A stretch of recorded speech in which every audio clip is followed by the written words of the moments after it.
அனைவருக்கும் வணக்கம்.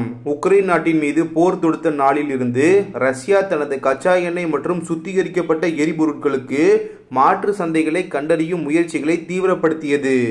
இந்த போர் காரணமாக மேற்கத்திய நாடுகள் ரஷ்யா மீது பொருளாதார மற்றும் வர்த்தக தடைகளை விதித்தது. இந்த தடையின் வாயிலாக ரஷ்யா தனது வழக்கமான ஐரோப்பிய வர்த்தக தொடர்பை மொத்தமாக இழந்துவிட்டது. ரஷ்யா தனது கச்சா எண்ணெயை எப்படியாவது விற்பனை செய்ய வேண்டும் என திட்டத்துடன் குறைந்த விலையில் விற்பனை செய்ய துவங்கியது. இது இந்திய சுத்திகரிப்பு நிறுவனங்களுக்கு நன்மைகளை ஏற்படுத்தியது. ஆனால் தற்போது ரஷ்யாவின் செயல்பாடுகளால் ஐரோப்பாவிற்கு இந்தியா ஏற்றுமதி செய்யும் டீசல் வர்த்தகம் பெரும் சவால்களை எதிர்கொண்டுள்ளது. ஐரோப்பிய நாடுகளின் பொருளாதார தடைகளை தொடர்ந்து ரஷ்ய கச்சா எண்ணெய் இந்திய சந்தையின் பக்கம் திரும்பிவிட்டது. இதன் வாயிலாக போருக்கு முன்பு இந்தியாவின் கச்சா எண்ணெய் இறக்குமதியில் ரஷ்யாவின் பங்கு 1% இருந்த நிலையில் நடப்பு நிதியாண்டின் முதல் 5 மாதங்களில் 42% உயர்ந்துள்ளது. ரஷ்யாவின் அதிகப்படியான சப்ளை காரணமாக இந்தியாவுக்கு தொன்று சப்ளை செய்து வந்த ஈராக், சவுதி அரேபியா, UAE மற்றும் அமெரிக்கா போன்ற நாடுகளுடனான வர்த்தகம் பாதித்தது. இந்த நிலையில்தான் ரஷ்யா தனது டீசல் சப்ளையை தென் அமெரிக்க நாடுகளுக்கு அதிகரித்தது. இது இந்திய சுத்திகரிப்பு நிறுவனங்களில் எதிர்மறையான தாக்கத்தை ஏற்படுத்தியுள்ளது. எப்படி என்று பார்த்தால், இந்திய தனியார் மற்றும் பொதுத்துறை நிறுவனங்கள் வாங்கும் ரஷ்ய கச்சா எண்ணெயில் இருந்து தயாரிக்கப்படும் டீசலின் பெரும் பகுதி ஐரோப்பாவுக்கு அனுப்பப்பட்டது. இதனால் அமெரிக்க கடலோர விநியோக நிறுவனங்கள் கடுமையான போட்டியை எதிர்கொண்டது. இதுவரையில் எந்த பிரச்சனையும் இல்லாமல் சென்று கொண்டிருந்தது. ஆனால் சமீபத்தில் ரஷ்யா தனது டீசல் தயாரிப்பை தென் அமெரிக்காவிற்கு அதிகரித்த காரணத்தால் இப்பகுதியில் வர்த்தகம் செய்யும் அமெரிக்கா கடுமையான பிரச்சனைகளை எதிர்கொண்டது. இதன் காரணமாக அமெரிக்கா தனது டீசல் உற்பத்தியை நட்பு நாடான ஐரோப்பாவிற்கு திருப்பியது. இதன் விளைவாக இந்திய ஏற்றுமதி மறைமுகமாக பாதித்துள்ளது. ஐரோப்பாவுக்கான இந்தியாவின் டீசல் ஏற்றுமதி 2024 ஏப்ரல் டு ஆகஸ்ட் காலத்தில் ஒரு நாளைக்கு 1,50,000 பேரல் வரையில் கடந்த ஆண்டின் அளவை காட்டிலும் 1/3 பங்கு குறைந்துள்ளது. இதேவேளையில் தென்கிழக்கு ஆசியா மற்றும் கிழக்கு ஆப்பிரிக்காவில் பொருளாதார மந்தநிலை காரணமாக எரிபொருள் தேவை குறைந்து இந்திய சுத்திகரிப்பு நிறுவனங்களை கூடுதலாக பாதித்தது. இதன் மூலம் நடப்பு நிதியாண்டின் முதல் 5 மாதங்களில் டீசல் ஏற்றுமதி 6% குறைந்து 490 TBD உள்ளது. இந்தியாவுக்கு கூடுதல் பிரச்சனையாக செங்கடலில் ஹவுதி கிளர்ச்சியாளர்களின் தாக்குதல்கள் ஐரோப்பாவுக்கு இந்தியாவின் டீசல் ஏற்றுமதிக்கு மற்றொரு வகையில் பாதிக்கப்பட்டுள்ளது. அடுத்த செய்தி, இந்தியாவின் வளர்ச்சிக்கு 7 தடைக்கற்கள் என்னவென்று பார்க்க ஆரம்பிக்கலாம். உக்ரைனிலும் காசாவிலும் தொடர்ந்து வரும் போர் பதற்றம் உலகளாவிய சரக்கு விநியோக சங்கிலியில் பெரும் தேக்கத்தை ஏற்படுத்தி இருக்கிறது. உலக சந்தை கடுமையாக பாதிக்கப்பட்டிருக்கிறது. கடந்த 5 ஆண்டுகளில் உலக பொருளாதாரம் வளர்ச்சி இதுவரை இல்லாத அளவாக 3% குறைந்திருக்கிறது. சர்வதேச அளவில் பொருளாதார தேக்க நிலை காணப்படுகையில் இந்தியா மட்டும் தனித்து தப்பிவிட இயலாது.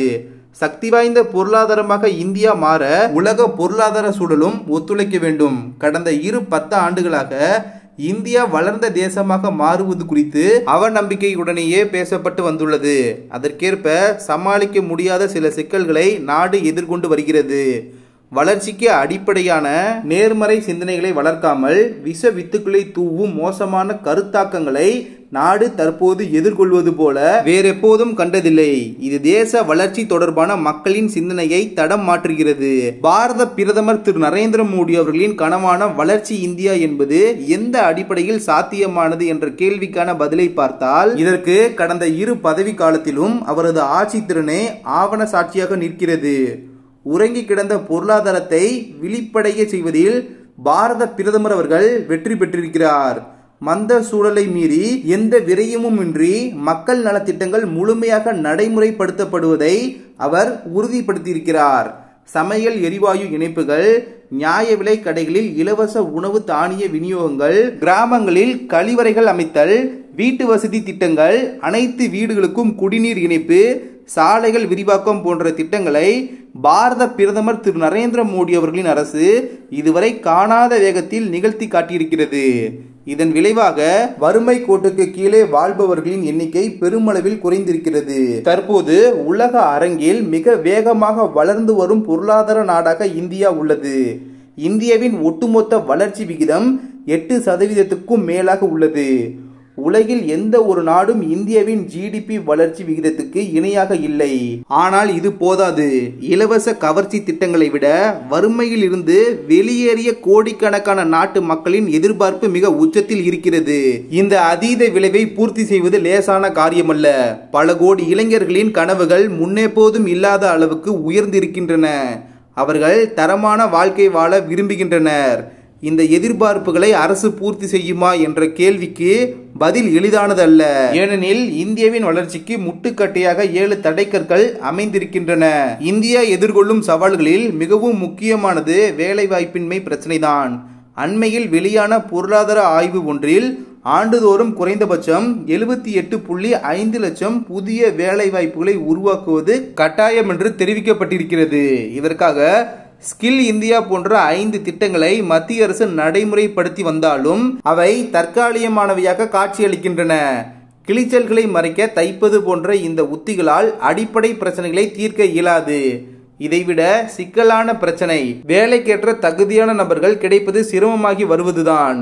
நாட்டில் செயல்படும் பெரும்பாலான கல்வி நிறுவனங்கள் பெயரளவிலான பட்டதாரிகளை உருவாக்குகின்றனவே ஒழிய அறிவு கூர்மையுள்ள திறமையான இளைஞர்களை உருவாக்குவதில்லை. 2023ஆம் ஆண்டுக்கான வருடாந்திர கல்வி அறிக்கையின்படி 14 to 18 வயதுக்குட்பட்ட இந்திய மாணவர்களில் கால்வாசி பேர் பிராந்திய மொழியில் உள்ள 2ஆம் வகுப்பு பாட நூலை கூட பிழையின்றி படிக்க இயலாமல் தடுமாறுகின்றனர். அதே போல எளிய வகுத்தல் கணக்குகளை கூட இவர்களில் 43% பேரால் தான் தீர்க்க முடிகிறது. திறமையுள்ள தகுதியான நபர்களுக்காக லட்சக்கணக்கான வேலைகள் நிரப்பப்படாமல் உள்ளன. அறிவு கூர்மை பற்றாக்குறை பட்டியலில் இந்தியா உலகளவில் 7ஆம் இடம் வகிக்கிறது.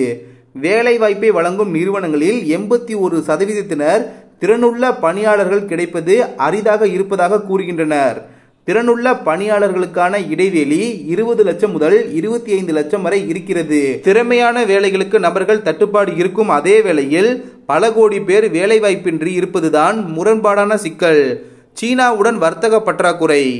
இந்தியா சீனா இருதரப்பு வர்த்தகம் $118 பில்லியன் எட்டியுள்ளது. இதில் இந்தியாவின் ஏற்றுமதி $16.67 பில்லியன் மட்டுமே. அதாவது சீனாவுடனான இந்தியாவின் வர்த்தக பற்றாக்குறை $100 பில்லியன் உள்ளது. நாட்டின் ஏற்றுமதி குறைவாகவும் இறக்குமதி அதிகமாகவும் இருப்பது சீரற்ற வர்த்தகமாகும். இதனால் வர்த்தக பற்றாக்குறை உருவாக்குகிறது. பொருளாதார ஆய்வறிக்கை இதை சமாளிக்க இயலாத சீன சவால் என்று கூறுகிறது. இந்திய எல்லையில் தேச பாதுகாப்புக்கு சீனா அச்சுறுத்தலாக இருந்தாலும் அதனுடனான வர்த்தக பங்களிப்பை இந்தியாவால் தவிர்க்க இயலாது என்பதே நிதர்சனம். அடுத்தது நிர்வாகத்தில் ஊழல். நிர்வாக திறமையின்மையும் ஊழலும் இந்தியாவின் வளர்ச்சிக்கு பெரும் தடைகளாக உள்ளன. நரேந்திர மோடி அவர்கள் பிரதமரான பிறகு அரசின் உயர்நிலைகளில் ஊழல் தடுக்கப்பட்டுவிட்டது என்பது உண்மை. அதே போல செல்வாக்கான அரசியல்வாதிகளின் தலையீடுகளும் உயர்நிலை அளவில் இல்லை. ஆனால் அடிமட்டத்தில் ஊழல் இன்னும் புரையோடித்தான் இருக்கிறது. நிர்வாக சோம்பலும் லஞ்சமும் அதன் கட்டமைப்பின் உள்ளேயே ஓர் அங்கமாக தொடர்கின்றன. அதை தவிர்க்க எத்தனை திட்டங்களை வகுத்தாலும் நடைமுறைக்கு வராத வரை எந்த பலனும் இல்லை. அடுத்ததாக நீதித்துறையில் சீர்திருத்தம். தாமதப்படும் நீதி மாறுபடுவதற்கு ஒப்பானது என்றொரு பழமொழி உண்டு. நமது நாட்டின் நீதிமன்றங்கள் தரும் புள்ளி விவரங்களே இதற்கு சாட்சியம். தற்போது நாட்டில் உள்ள அனைத்து நீதிமன்றங்களிலும் நிலுவையில் உள்ள வழக்குகளின் எண்ணிக்கை 5.1 கோடிக்கும் மேல். குறிப்பாக மாவட்ட நீதிமன்றங்கள் மாநில உயர் நீதிமன்றங்களில் தீர்க்கப்படாமல் தேங்கியுள்ள 30 ஆண்டுகளுக்கும் மேற்பட்ட வழக்குகளின் எண்ணிக்கை 1.80 லட்சம். நீதித்துறையில் சீர்திருத்தம் காலத்தின் கட்டாயமாக இருக்கிறது. அடுத்ததாக லாபமற்ற விவசாயம். தற்காலிக மதிப்பீட்டின்படி 2023 to 2024 நிதியாண்டுக்கான வேளாண்மை உற்பத்தி விகிதம் 1.4%. இரண்டாவது முன்னோட்ட மதிப்பீடும் 0.7% உள்ளது. நாட்டு மக்கள் தொகையில் 45.8% பேருக்கு வேலைவாய்ப்பு அளிக்கும் விவசாய துறையில் வளர்ச்சி இவ்வளவு குறைவாக இருப்பது நல்லதல்ல. ஏனெனில் விவசாயம் லாபகரமான தொழிலாக இல்லை. தனிநபருக்கு 5 கிலோ அரிசியும் கோதுமையும் இலவசமாக வழங்குவது இதற்கான தீர்வல்ல. வேளாண் சீர்திருத்தங்கள் காலத்தின் தேவையாகும். அடுத்தது திசை திரும்பும் கருத்தாக்கங்கள். நாட்டின் எதிர்காலத்துக்கு மிக அச்சுறுத்தலாக இருப்பவை திட்டமிட்ட ரீதியில் உருவாக்கப்படும் மோசமான கருத்தாக்கங்களே. வெளிநாட்டுகளின் உதவியுடன் உள்நாட்டில் இயங்கும் குழுக்களால் விதைக்கப்படும் தவறான கருத்தாக்கங்கள் நமது முன்னேற்றத்துக்கு பெரும் தடையாக இருக்கின்றன. அவை பச்சை பொய்கள், அரைகுறை உண்மைகள், ஜோடிக்கப்பட்ட புள்ளி விவரங்களின் ஆதாரத்தில் பரப்பப்படுகின்றன. அடுத்தது மின் விநியோக தடைகள். நமது தனிநபர் மின் நுகர்வு பல மடங்கு அதிகரித்திருக்கிறது என்பதில் சந்தேகமில்லை. 1947 இந்தியாவில் தனிநபரின் சராசரி மின் நுகர்வு 16 யூனிட்களாக இருந்தது. இது 2023 மார்ச் மாதத்தில் 1327 யூனிட்டுகளாக அதிகரித்துள்ளது. ஆயினும் மின்சாரத்தை கொண்டு செல்வதிலும் விநியோகத்திலும் ஏற்படும் இழப்புகள் உலக தர நிர்ணயத்துடன் ஒப்பிடுகையில் மிக அதிகமாக இருக்கின்றன. இதற்கு உள்கட்டமைப்பில் திறனற்ற நிர்வாகமும் ஊழலும் மின் திருட்டும் காரணங்களாக இருக்கின்றன. நாம் பொருளாதாரத்தில் வளர வேண்டுமானால் மின் விநியோகத்தில் உடனடி மாற்றங்கள் நிகழ்ந்தாக வேண்டும். இந்த வீடியோ இன்ஃபர்மேட்டிவாக இருந்தால் சேனலை சப்ஸ்கிரைப் செய்து கொள்ளுங்கள். நன்றி. ஜெய் ஹிந்த்.